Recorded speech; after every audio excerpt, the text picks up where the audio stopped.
Hey everybody, Joe Joseph here for thedailysheeple.com, and this is your news shot.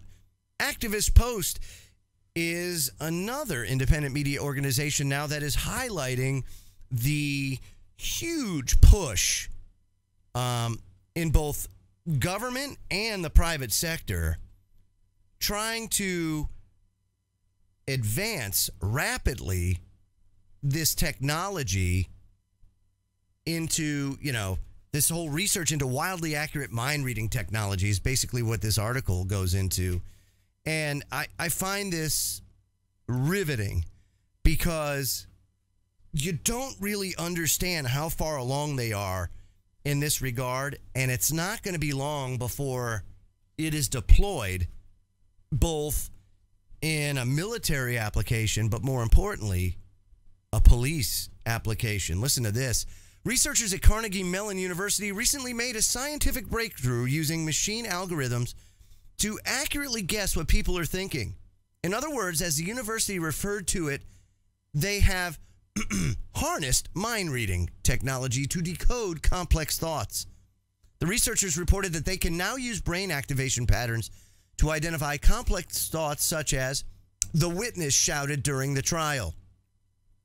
Though the technology does not identify the actual words, lead researchers Marcel Just, university professor of psychology at Dietrich College of Humanities and Social Sciences, has made enough progress that the machine learning algorithms with brain imaging technology can effectively read minds.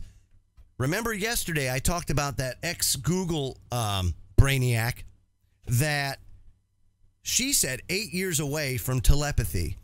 Well, in order for there to be telepathy, this device, and in this case it's like a hat, has to be able to pick up on the data, or, this, in this case, it's like an MRI of the brain, understand what it's seeing, and then transmit it either to a computer or to another human being. It's an artificial telepathy. Okay? And in doing so, it has to read your thoughts, so it knows what to tell other people or other computers. So, with that said, this is extremely concerning, because while this would be like huge as far as humanity and its ability to learn and stay competitive with artificial intelligence, it opens us up to enormous attack and makes us extremely vulnerable. Not only does it eliminate privacy, but it also makes our brains susceptible to hacking, malware. Who thought that one day we would be faced with brain malware? I mean, that's unbelievable that we even have to worry about that. But it's a very realistic threat in this day and age.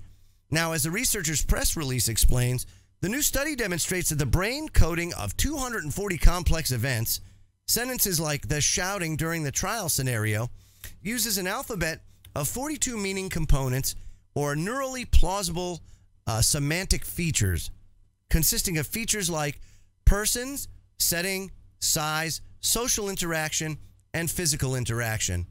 And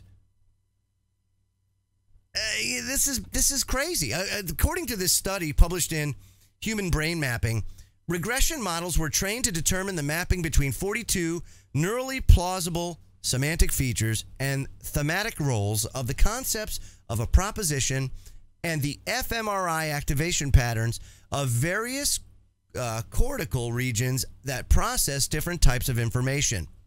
Given a semantic characterization of the content of a sentence that is new to the model can reliably predict the resulting neural signature, or given an observed neural signature of a new sentence, the model can predict its semantic content. So it's utilizing machine learning coupled with MRI, magnetic resonance imaging, to be able to do this. So I have a solution to the problem that can really tell us, first and foremost, how this is going to work and where the vulnerabilities lie. And it has to do with our worthless non-representing representatives in Washington, D.C. Because I say that for a year, they should wear these damn hats first so that we have a good idea of how these work, if they're hackable, because to me, they're expendable. I mean, you want to talk about human beings that have totally and completely destroyed our society? There they are in all their glory. So just like I say, if we're going to go to war, then they should send their firstborn children, you know, or their children in general, they have to go in harm's way first. Then this should also be the same. If this technology is allowed to advance to be used in a military application or police application, it should be first tested out on Congress. That's right. And if it's okay with them, then it's okay by me. And that's what I'm talking about. I'm Joe Joseph. This was the DailySheeple.com's News Shot. I'd always love to see what they're really thinking. Feel free to comment below and visit our website at thedailysheeple.com. Now that's accountability. Have a great day.